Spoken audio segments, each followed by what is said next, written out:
With the holidays approaching, the planets are all about relationships.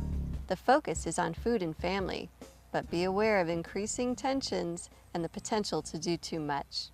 Welcome to the New Connection Astrology Forecast for November-December 2013. I'm your host, Vicki Thompson. Joining me today is astrologer Mark Dodage. Today's astrology forecast is brought to you by New Renaissance in Northwest Portland, the place to find books, gifts, and events for conscious living. Mark, welcome to the New Connection Astrology Forecast. Hello again.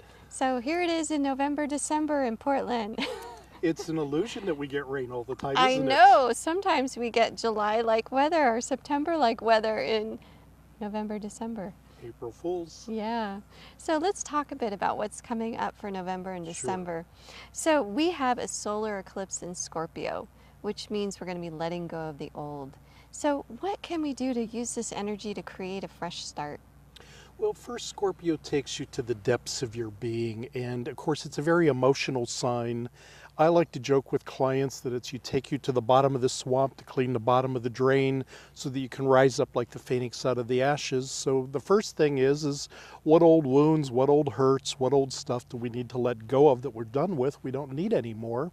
And on the more progressive side, Scorpio is a great researcher or detective. So if there's something you really say, boy, there's something I'd really like to get doing in the new year, let's say, this would be a great time to do in the preparation or behind the scenes research. So that's often what a retrograde is about, is kind of stepping behind and getting more details and preparing for a later time. Yeah, in fact, I'll be planning my New Year's lectures during this point in time. So it really is a good time to, shall we say, pull back, pull within.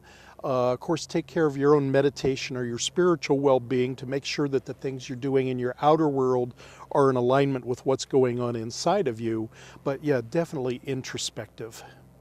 So another retrograde that we have happening is a Venus retrograde in December. So what can we expect for relationships and love and money?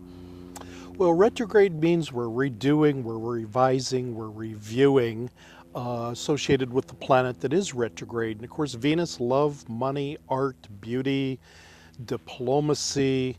And so on a society level, you'll probably be seeing diplomacy surrounding things that are going on in the Middle East and having to go back and redo things. On personal level, you'll be saying, what relationships in my life are still valid? What do I want to carry forth, and what am I tired of? What am I done with? Or do I just need to change the rules in my relationships? And that's going to be not just your love life, but your business relationships, your family relationships, even your relationship with yourself. And see, it's retrograde in the sign Capricorn, and Capricorn's kind of this serious business kind of a thing. So it really would be good on a financial level, particularly, to really be making a financial plan for your year ahead. Even more so than the romance side, because, you know, Capricorn says business first, play later. Mm-hmm. What do you think? There's been so many things happening in the news, difficult things, Syria. What do you think, in looking in November, December, if we have this Venus retrograde, how could it positively affect things that aren't going well right now? Well, that's a big question. People who are willing to step back and do a review and say, let's revise our plan on how we're doing things.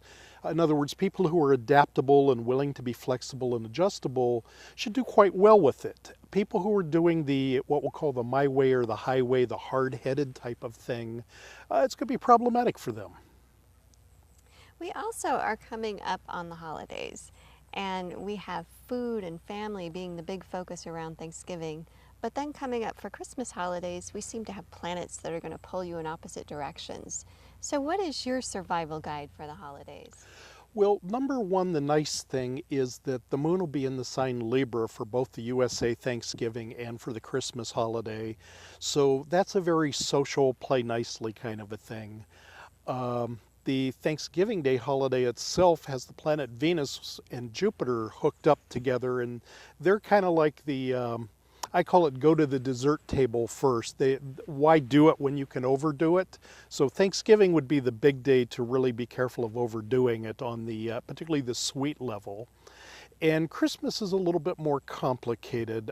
We still have the social aspect going on, But what I would suggest, short and quick visits might work really well because, as you say, the planets are pulling in four different directions.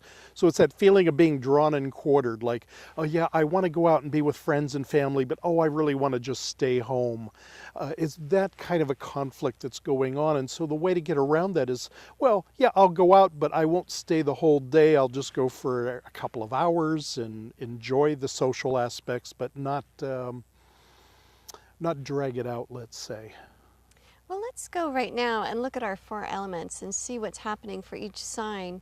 But let's talk about it from a holiday perspective and kind of a little holiday survival guide for each sign. Sure. So let's start with our earth signs, which are Taurus, Virgo, and Capricorn.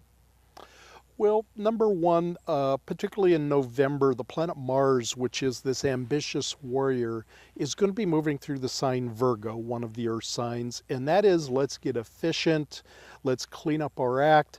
It's a very practical kind of energy. So it wouldn't surprise me that people who buy their holiday presents early, like in November, are going to be more on the practical side with this Virgo. And then, of course, we talked about Venus being retrograde in down to earth Capricorn.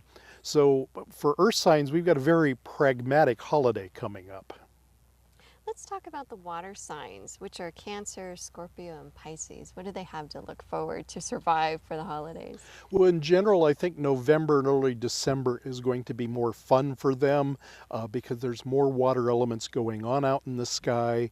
As we do get into December, there will be a little bit of help, but it's complicated. We're going to have Jupiter, which is do it big, be really expansive, is going to be making harmony, what we call a trine, with Saturn, which is go slow, be practical. So on one level, it's a little bit uncomfortable because one's trying to race ahead and the other's trying to go slow and be practical and sure.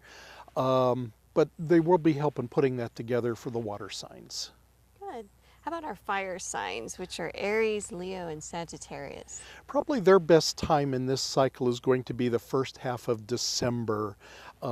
New moon in Sagittarius, of course, at that point in time, and some other things in the fire elements going on with the planet Uranus, which is friends and freedoms.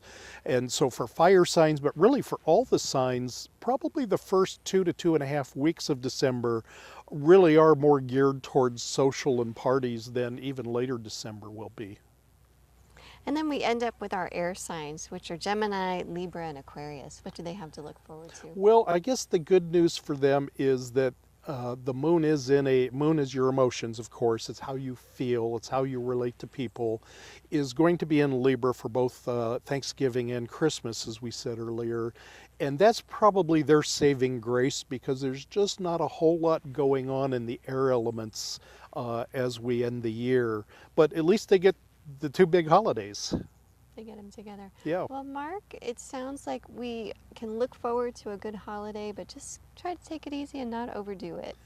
Absolutely. And the final thing would be people's values are going to be changing in the new year. And I would suggest with the eclipses this fall and some of the other things we've talked about, that they really look and say, what do I value and what no longer holds value to me? Because that's going to be big next year.